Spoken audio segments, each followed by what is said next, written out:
Hello, how's everyone doing today? I'm here once again with the very lovely Kelly Diamond. It's been a while. How are you? I'm doing well. Thanks for having me. Anytime. Yeah, it's been like, wow, half a year, I think, or something since you last time. Um, Yeah, but- yeah. So I guess, let's see if any particular topics you want to talk about. I guess the first topic is, it's a bit old hat, but I guess we'll discuss it anyway, uh, is,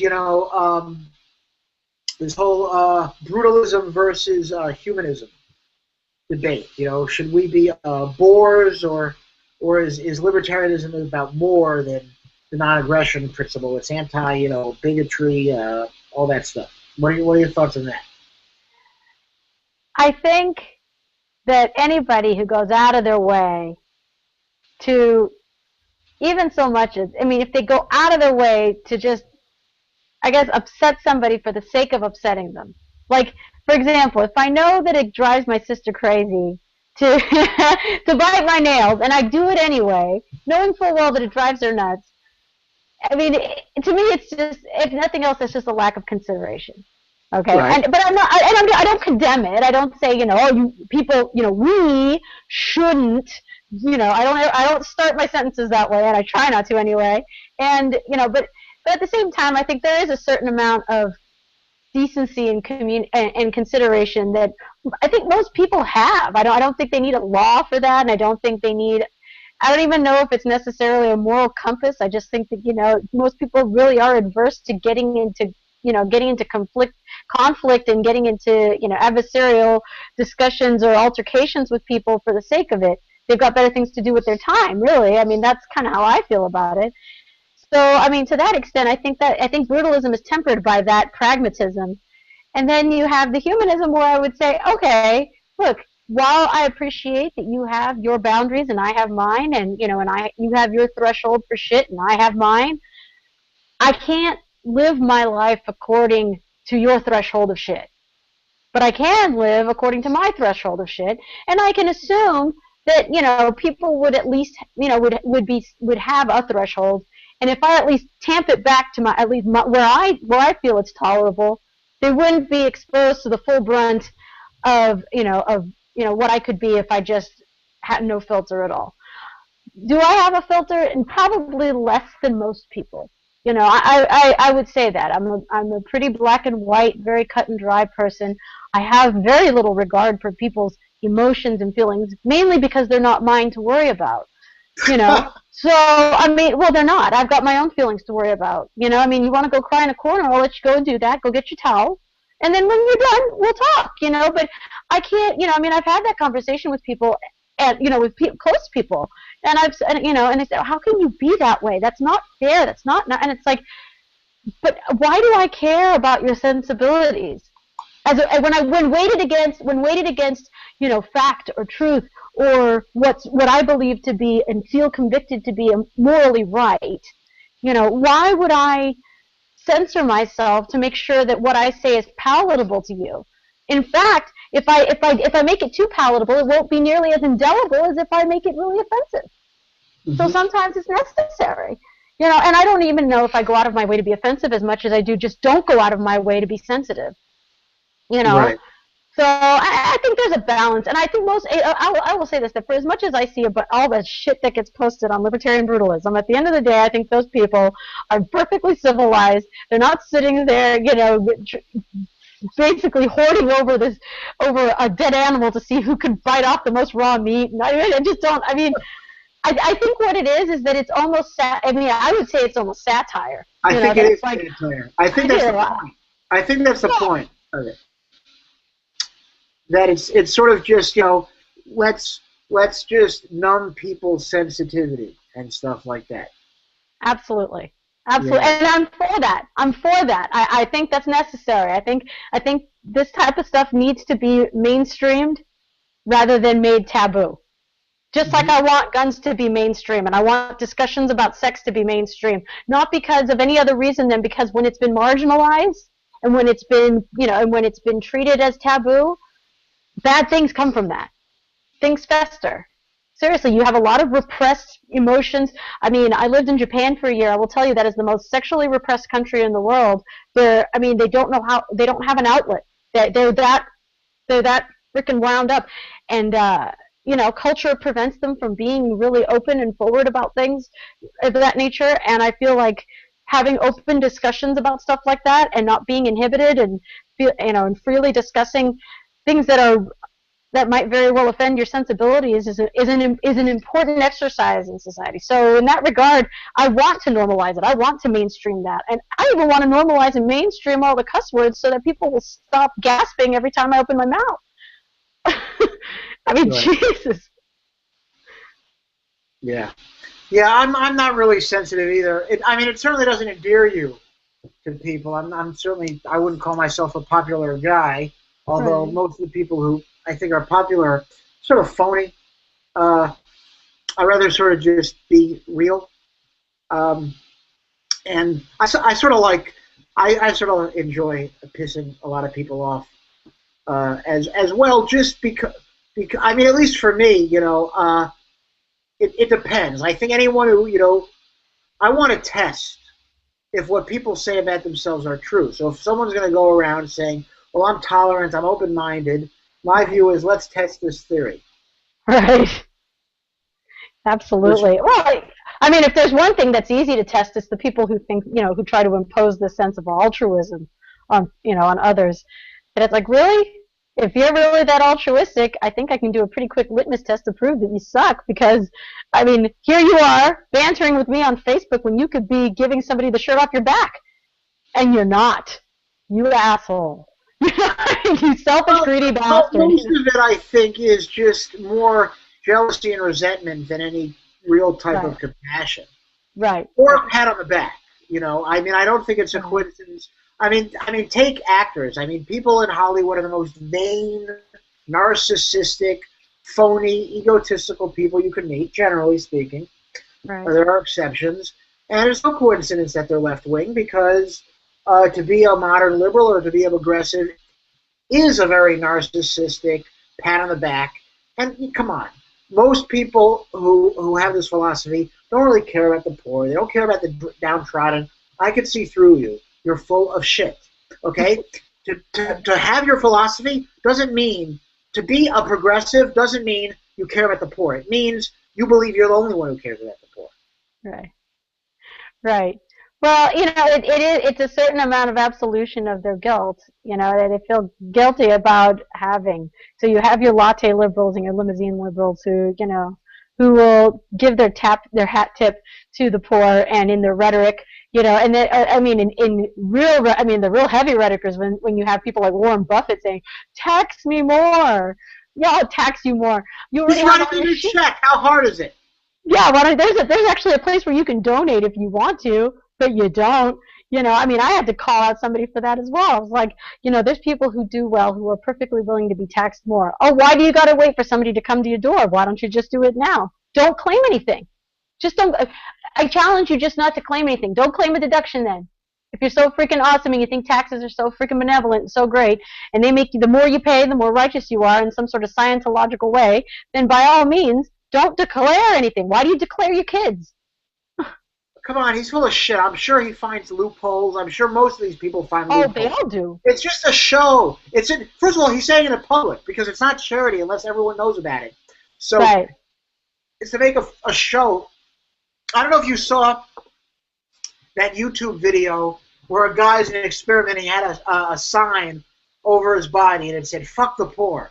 And he was I shared that one. You saw it? I shared it. I remember sharing that one. Oh, well, for people who don't know what it is, basically this guy had a sign on his body that said, fuck the poor. And he's like, fuck the poor. And everyone's like yelling, fuck the poor. What are you talking about? I'll beat you up. Fuck the poor. That's obnoxious. And people were really obnoxious, rude to him. He's like, how can you say fuck the poor? And then later he had a sign that said, help the poor, and was asking for money, and no one gave him anything. Right. Basically, showing to people that people are just saying, well, what about the poor? But the reality is they don't really care about the poor. They care about the reputation and wanting people to think that, oh, you're so sensitive. Oh, you're so nice. Right, right. And you know, and the thing is I'd rather, I think there's a lot more intellectual honesty to saying, look, I do care about poor people in the sense and poverty as a social issue. And yeah, I do. I mean, just because my remedy for it is not your remedy doesn't necessarily mean that I don't care. It just means that I care in a different way, and my solution is conceived out of a completely different worldview. I mean, I believe that you can fix poverty by allowing people and liberating people to actually do for themselves. But we don't do that. We enslave people. You know, as a society, we try to enslave them into these programs, enslave them with the regulations and with the programs and the welfare and whatnot. And what you end up with is just a bunch of domesticated dogs, right? I mean, they are just sitting there whimpering in your lap and waiting for the crumbs and waiting for the grade D horse meat and their health care and their shelter and everything that the master's going to give them. But at the same time, I would say I do care about the poor. I don't want the poor to have to get in line for a welfare check or use food stamps. I want them to have some pride in what they do, feel like they've contributed, and feel the exhaustion of a hard day's work, and collect the check for it, and carry the hell on. I mean, but I don't feel that poverty is fixed by by sympathy. It's fixed by empathy. Empathy is that I understand what it is to be downtrodden. I understand what it is to be out of work, and I wish, and I understand your frustration. Now, if you're so frustrated, what would you want to do? Well, if I could do it and I could afford if I could afford it, I would have my own taxi cab business. Oh, you would? Well, you can't because of the permits and the regulations and the certificates and the licensing and so now $10,000 later, can you now become a taxi cab driver? Yeah, your fares are higher because you got to pay that off. And keep it some sort of regulation going. All I want to do is make it easy for somebody to do for themselves. And I don't think it's that hard. It used to be that most people were able to do for themselves. And the few that couldn't, you help with charity. And even then, I believe in mutual aid rather than just giving to this big juggernaut and this big, centralized, arbiter of charity, if you want to call it that. To mismanage your funds and lose a bunch of shit and throw it into this black hole that never helps people get back on their feet. Right. Yeah, I mean, minimum wage is so freaking great. We continue having to raise it. And these programs are so good. More people are going on, and then we're expanding them. So, right. Yeah, it's complete nonsense. That's why it's very sad when people are like when people go to anarchists, and they expect us to have all the answers on who's going to do this in an anarchist society. I'm like, who's going to do it? You want me to tell you? You want me to explain central planning under a scenario where there should be no central planning? Right. I mean, that's like prove God doesn't exist by showing me that God doesn't exist. What does that mean? You want me to show you God and then deny he exists? I'm not even sure what this means. It's complete lunacy. Right. So yeah, I mean. Yes, I can't explain who's going to do what under a free society, because the only way you can explain who's going to do what under a society is if it's a dictatorial society where you say Joe's going to do it, or if not, I'll break his ass. Right, right. Well, I mean, there's also an even more practical thing is that okay, if the government disappeared tomorrow, who would do it? The same fool that's doing it now. It's not like he forgets how to build a road or lay pavement. I mean, it's not like when the state leaves, so does all the knowledge that came from the monopoly. I mean, Jesus. I mean, he's still going to be able to lay concrete, know how to fucking cure it, and let it be. So, I mean, the same people who are doing whatever they're doing now for the state would conceivably be doing a similar job without one. You just have a different means of paying for it. I mean, capitalism is simply the private means of production and ownership and distribution. So what does that mean? That means that you take the public out of it, you take the government out of it, and you replace it with a private entity. That's all it is. This is not a big deal. This is not a huge, I mean, certainly isn't the big transition that the RBE people expect us to endure, waiting for the fucking machines to come and produce everything for us.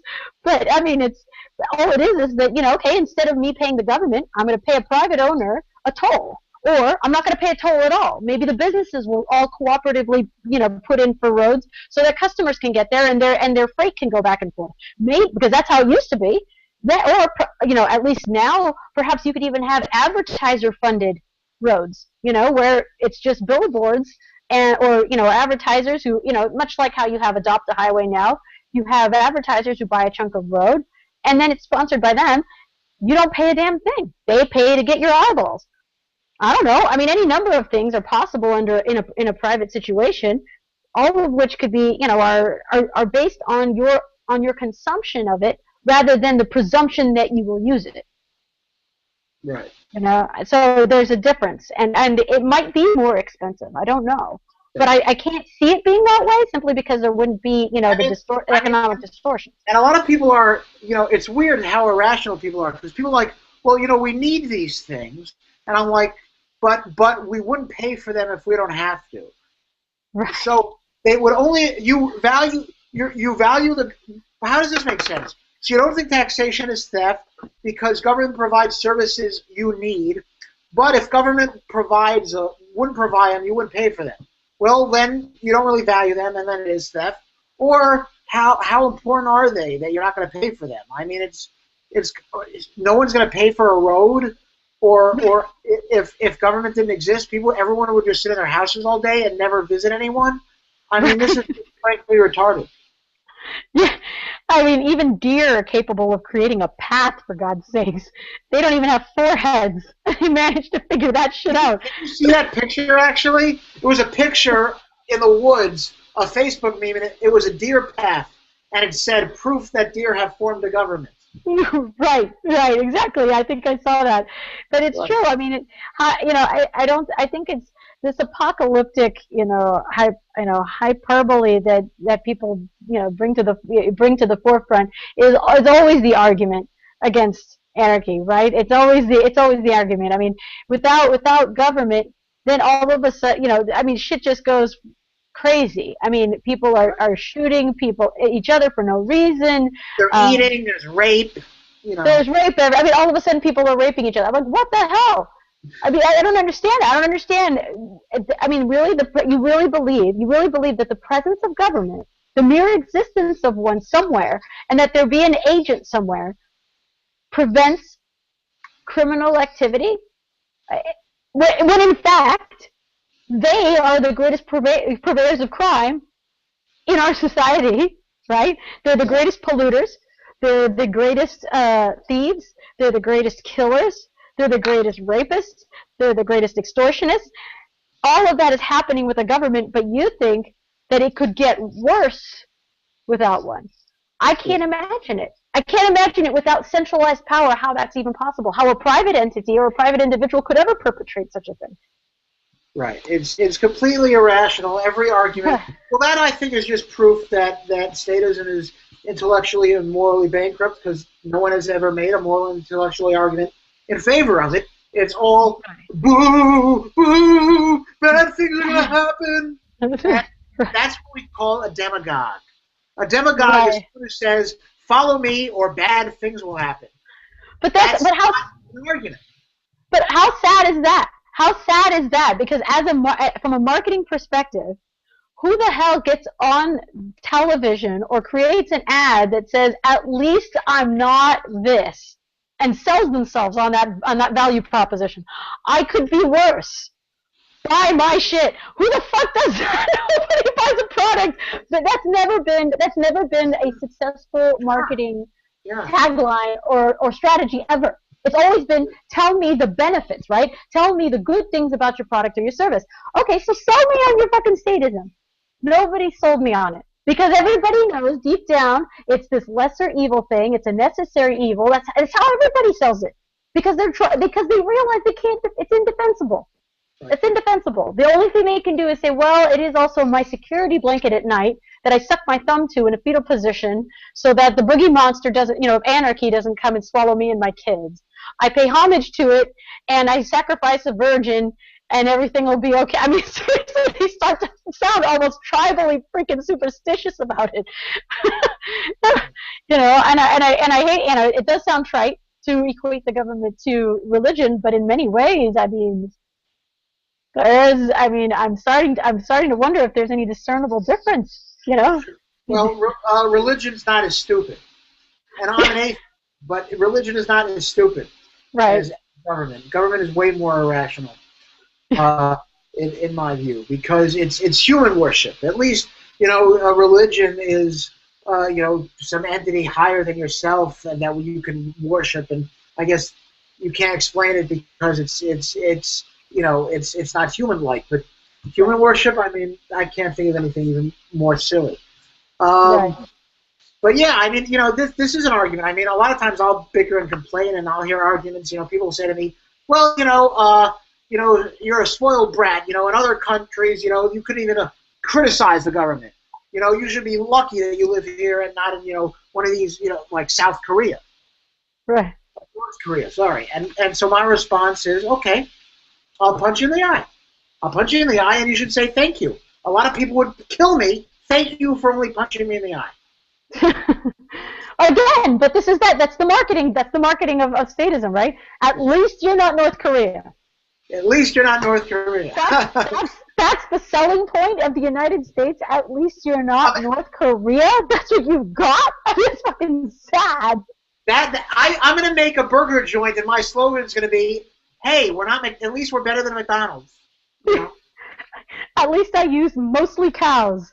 Like, how the hell do you sell like that? I mean, but you have to have a monopoly. You need a monopoly to be able to market like Kelly, that. this should be your show. You should make commercials in the style of arguments people give for the state. I think that's a good idea right there.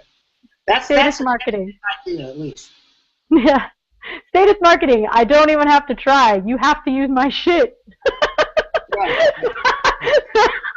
Right. Great tagline. Things so valuable, you have to be forced to pay for them. Things so awesome, I have to hold you at gunpoint to do it. Yeah, but I mean, look, you can have these ridiculous arguments. Look, we have to force people to get who to marry, because if we allow people to pick who they marry, then there'll be all this jealousy, and people are going to start stabbing other people. I want that woman. That's not fair. And people are going to be too picky, and people will die alone. So we have to arrange marriage. Otherwise, the planet won't perpetuate itself, because there'll be civil war because of all the fighting on choosing a mate. Well, that and everybody will turn gay. But I mean, that also an inevitability if you take away state-sanctioned marriage license. I mean, wow. Clearly. I mean, that's government science right there. That's some Common Core shit. Yeah. I mean, but that's, to me, that's the. I think you could throw it back. I think that's where the brutalism comes in, and it says, you know what? If you're willing to throw this kind of hyperbolic bullshit at me, then I have absolutely no problem throwing it right back and giving you a hearty dose of brutal honesty when it comes to, a free society and how it should operate. I mean, the thing is, you feel, if these statists are making these arguments saying, this is how it should be, and without the state you're fucked, then okay, then let me tell you how many different ways to Sunday you're fucked with the state. And if I were to just remove the state, all of that, at least that would go away. So all you would have left is private sector crime. I would take that.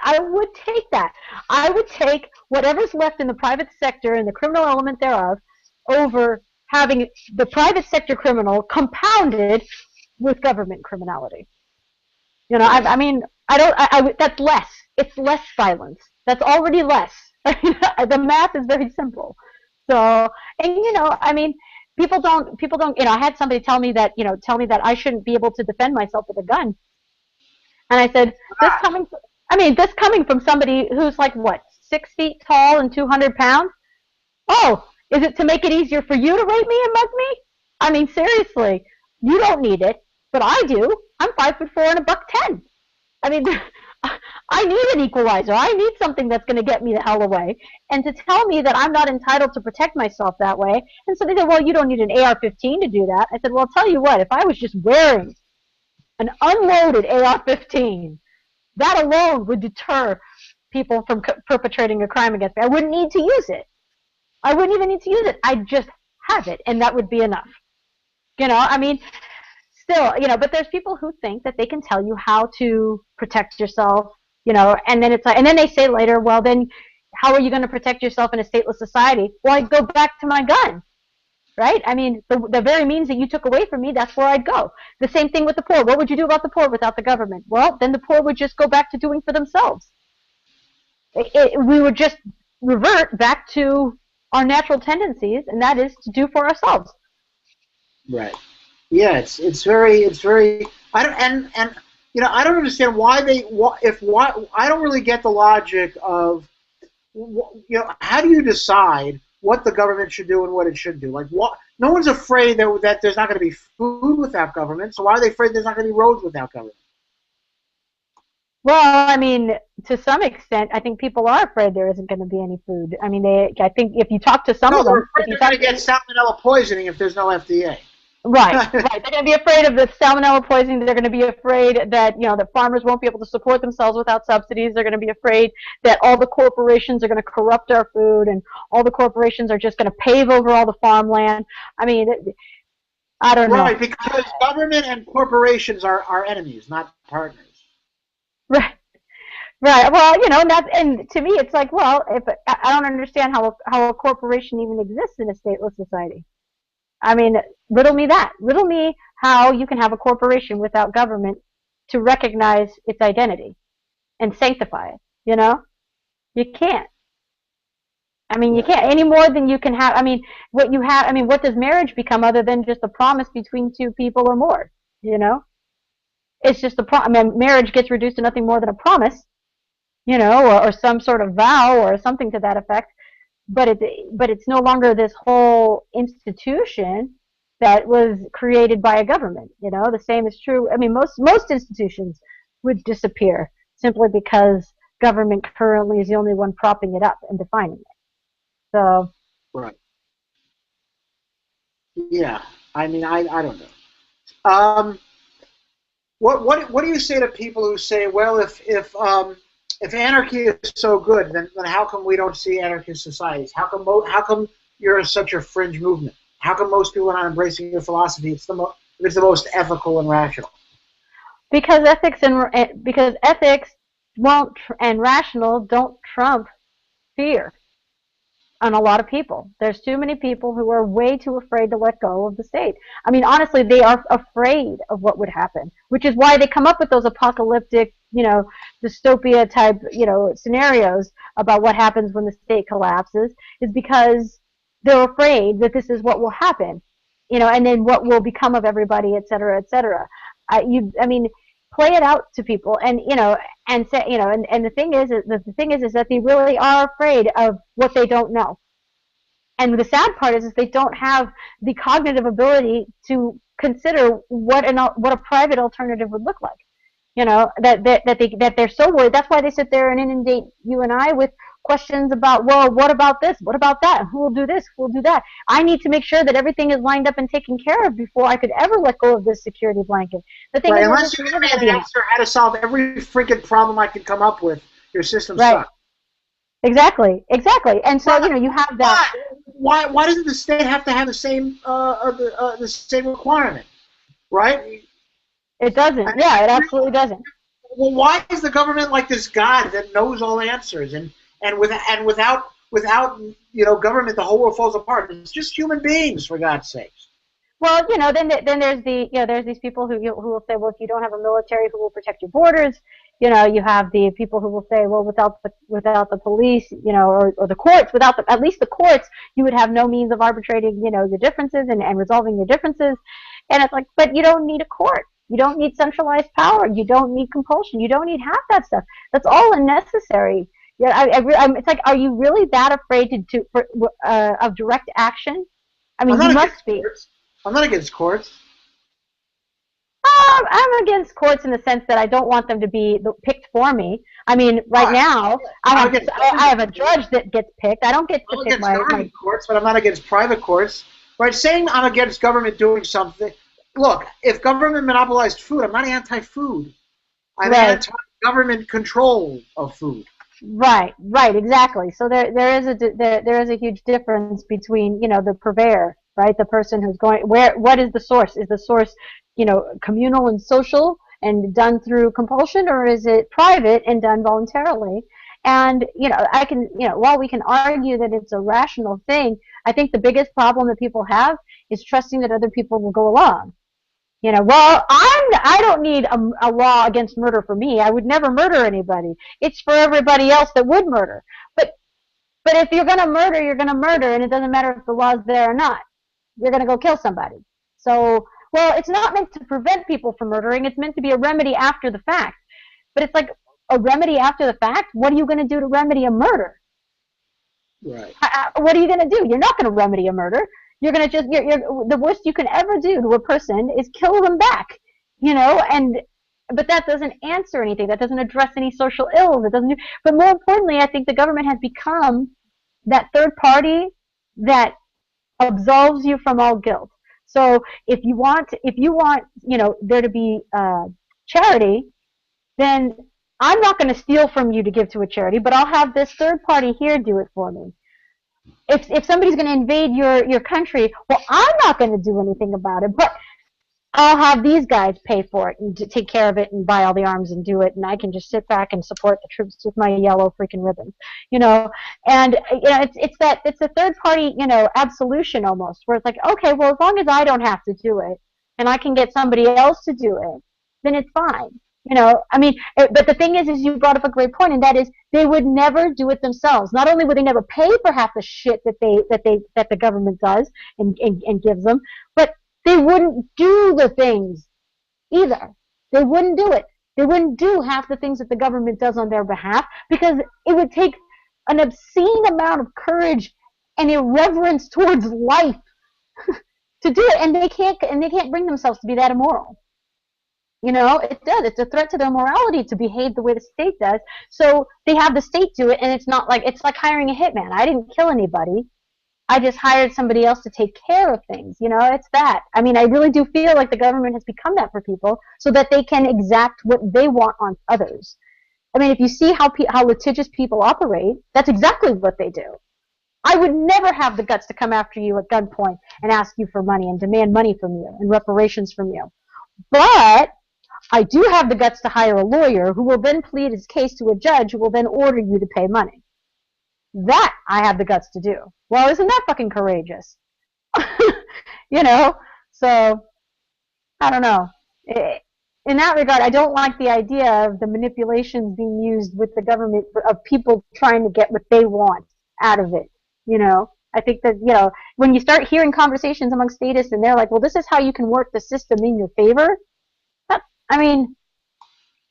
that's telling, isn't it? That's kind of telling about what the system is, if you can work it in your favor. Right. Yeah. And of course, no one minds using the government for them, but then they get upset when the shoe's on the other foot. Right. Exactly. Right. They have no problem using the government for their own needs. When someone else acts, that I have very little sympathy for a lot of these. Some are just deluded and they don't know, and they don't know what they do, and they don't really think about these issues. And for those people, yeah, I feel bad for them. But for a lot of people who are not stupid and just seem not to give a shit, I hope they reap what they sow. I hope that people who advocate disarming other people and making them vulnerable become victims. I hope they get shot next. I don't want anyone to get shot, but if someone's going to get shot, I hope it's them. So I don't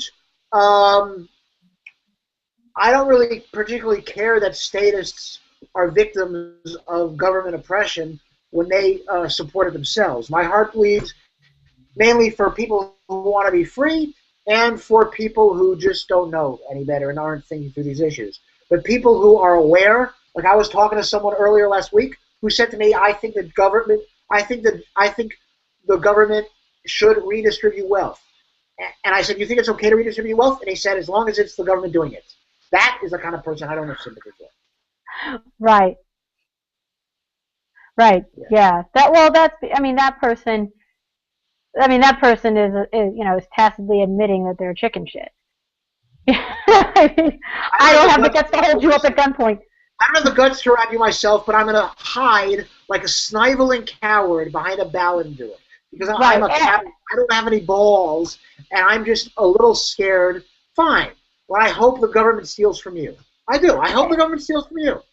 And, but meanwhile, I'm going to claim moral high ground. I have no sympathy for people who advocate high taxes for them, their money to go to some corporation. Good. You advocate theft from other people? I'm glad you're stolen from. Maybe next time you won't.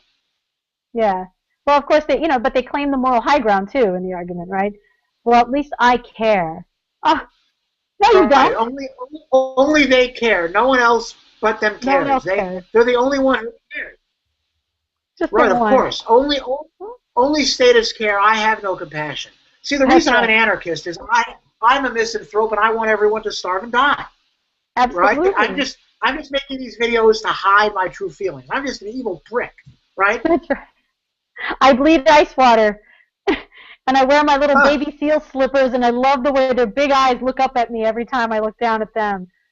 As I eat my spotted owl burger, and yeah, I don't give a shit. Actually, spotted owl sounds good. But yeah, I don't care about animals, although I like them more than people. But yeah, but I'm conflicted at the end of the day also because I think there's a lot of arrogance in the liberty movement. I think that there's a lot, and I'm guilty of it too. I don't say that I'm not guilty of it, but I think there is a lot of arrogance among people like us as well, and I include myself, and sure I'll include you, of, I'm smarter than most people because I see through the bullshit, and, there are libertarians who also have the condescending jackass, anyone who disagrees with me must be a sheep and must be brainwashed. There's no rational reason they must have the view that they have. Oh, I am the king of rationality. And I sort of get upset when other libertarians have that. Do you find that is common among the liberty movement as well? I think there's that. I don't know if it's really common.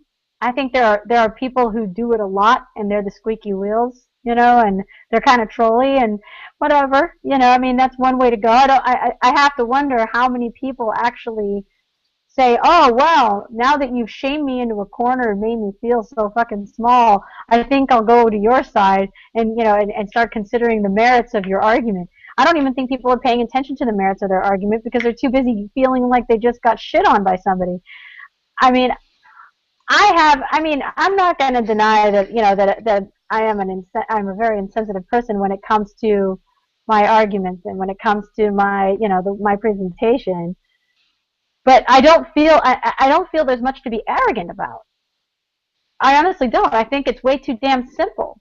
I mean, I'm not a very, I'm about as average as they come. I don't consider myself to be particularly smarter than the next guy, and that I would figure it out, and that I would get this, and that this resonates with me, says something. I mean, it says, okay, here's average Kelly Diamond, brought up as the poster child of middle class, with with a school teacher for a dad and an insurance agent for a mom, and I get, and I come out of a public school system and a public, even a public university, and I still come to this conclusion. I don't know. I don't think it's really that. I don't think it's a bunch of academia that gets me here, or a profound amount of intelligence that makes or some greatness that I have over other people. In fact, I don't think that way. I really feel that the people who do ultimately come off really condescending are the ones that ultimately turn around with their ad hom and tell me, oh, well, you can keep your utopia, and you can, you want your little utopian society, and da da da da. Well, and then they start throwing out all these government facts at me, facts such as they are, and telling me that, but for government X, Y, and Z and all that. It can go both ways, but I would say that if you get too abrasive, right? And I know from experience, you get too abrasive, people start to say, well, nobody will like you for that, and it's like, well, at some point, I think it's incumbent upon a grown adult to consider the facts over the feelings. And if it's more important that the argument be presented to you in a very sensitive fashion than it is for you to actually listen to the core of the argument, then the decoder is as responsible for letting liberty go as the encoder is for scaring them off. So I would say, and it's a matter of communicating. How effective do you want to be?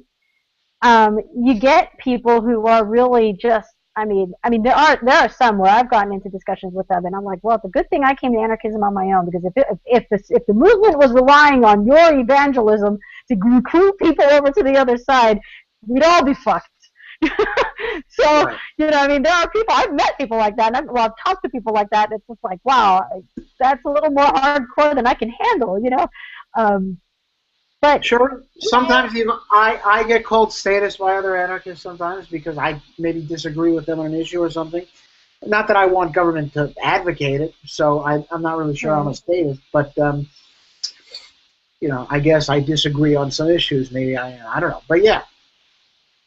But but the good news, what makes this so good is that there are so many stripes within the anarcho-capitalist movement that you will not find in anarcho-communism or the anarchist left, because they're more collectively oriented. They feel they need to operate in unison and and come to a consensus on everything and vote on everything. Whereas you and I can sit here and say, okay, well, you can think X, Y, and Z, I can think A, B, C, and we can still peacefully coexist given those differences. And I have no intention of trying to convert you, and you have no intention of trying to convert me. And we can have the discussion and walk away perfectly fine, shaking hands at the end. So there is no, which is funny, because when you look at how the anarcho-left refers to anarcho-capitalism, they refer to anarcho-capitalists in the collective. They refer to us as, they refer to, them as the anarcho-capitalists. Why do anarcho-capitalists do this? And why do all of them do that? They don't all do that. They don't all think that way. They don't all say the same thing, and they don't all make the same argument for it. They might have come to the same conclusion, but they probably had a different way of getting there.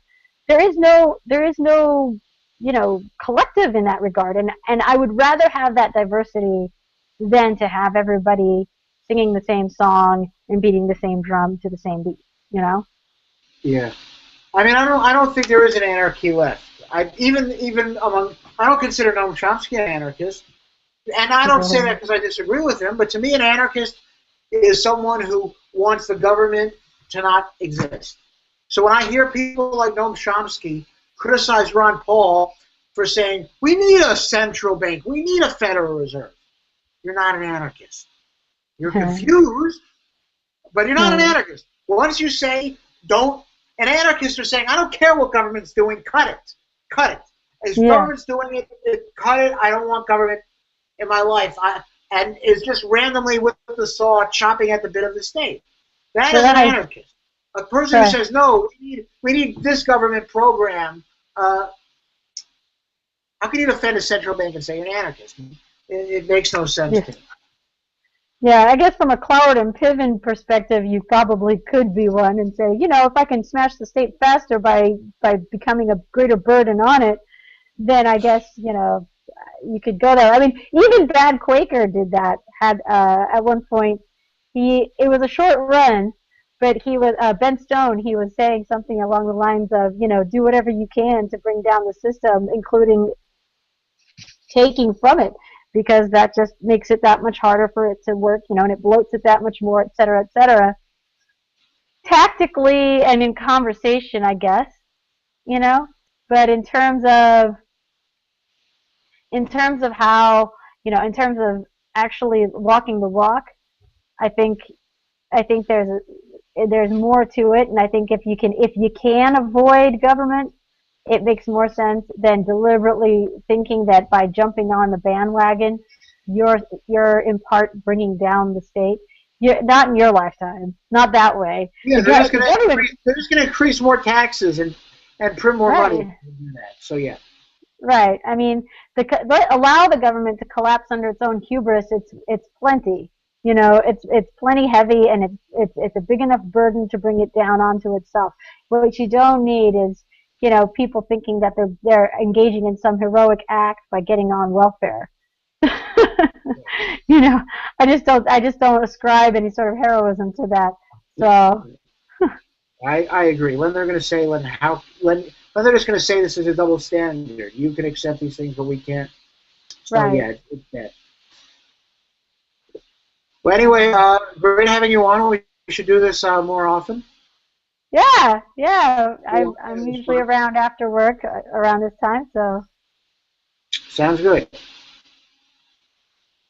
All uh, right, cool. Take care. all right. Take it easy. You too. Bye. Bye.